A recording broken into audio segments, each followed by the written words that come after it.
रोहन एक अकेला और डिप्रेस्ड इंसान था जो एक सीलन भरे पुराने अपार्टमेंट में रहता था। उसने सालों से अपना गिटार नहीं छुआ था। उसकी आंखों के नीचे डार्क सर्कल्स थे और वो हमेशा डरा डरा रहता था। एक रात जब बहुत तेज बारिश हो रही थी और उसके कमरे की लाइट्स फ्लिकर कर रही थी, उसे अचानक स्लीप पैरालिसिस जैसा महसूस हुआ। कमरे का टेम्परेचर एकदम से गिर गया।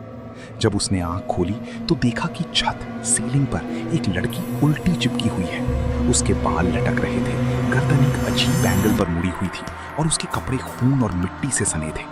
रोहन चीखना चाहता था पर उसके गले से आवाज नहीं निकली। वो आत्मा अचानक छत से छूटकर उसके ठीक चेहरे के पास गिरी और लाइट चली गई। अगले कुछ दिनों तक रोहन की हालत और खराब हो गई। वो आत्मा बोल नहीं सकती थी, बस एक दर्दनाक आवाज में रोते हुए चीखती थी। वो उसे जान से नहीं मारना चाहती थी पर किसी बात से बेहद तड़प रही थी। वो आईने में उसके पीछे खड़ी दिखती, घर के शीशे तोड़ देती और दरवाजे अपने आप जोर से बंद होते। जब भी रोहन घर से भागने की कोशिश करता, वो आत्मा उसका रास्ता रोक लेती और उसे घसीटकर कमरे के कोने में रखे एक धूल भरे पुराने गिटार केस के पास छोड़ देती। वो अपने खून से सने हाथों से बार बार उस गिटार की तरफ इशारा करती। एक दिन जब कमरे की हालत तबाह हो चुकी थी और रोहन रो रहा था, वो आत्मा जमीन पर रेंगते हुए उसके पास आई। रोहन ने डर और डेस्परेशन में चीखा, तुम्हें क्या चाहिए मुझसे? मुझे छोड़ दो। तभी उस आत्मा ने अपना खून से सना हाथ रोहन के माथे पर रख दिया। हाथ टच होते ही रोहन के दिमाग में एक जोर का झटका लगा और उसे वो सब याद आ गया जो उसने अपने ट्रॉमा की वजह से अपने दिमाग में दफना दिया था।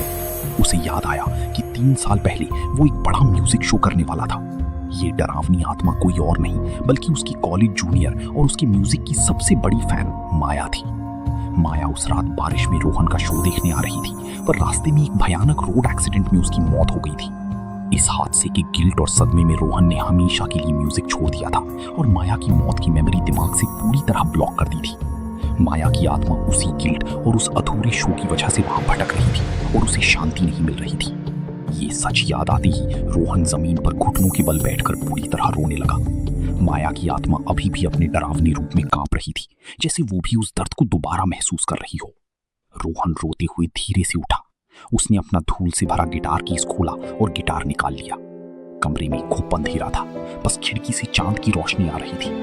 रोहन ने रोते रोते वही पुराना गाना गाना और बजा। जैसे जैसे गाना आगे बढ़ा, कमरे का डरावना माहौल शांत होने लगा। माया की आत्मा का डरावना रूप धीरे धीरे बदलने लगा।